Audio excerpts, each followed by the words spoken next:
You'll find the Headlight Control Switch on the left side of the instrument panel.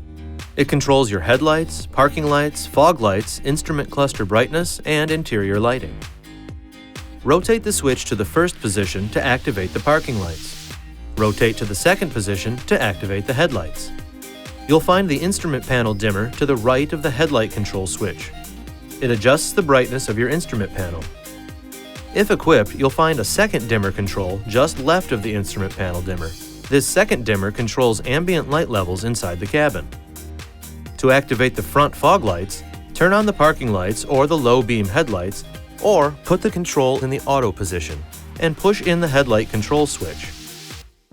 Push in the switch a second time to turn the fog lights off.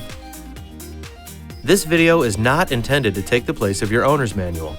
For complete details and other important safety information, please see your owner's information.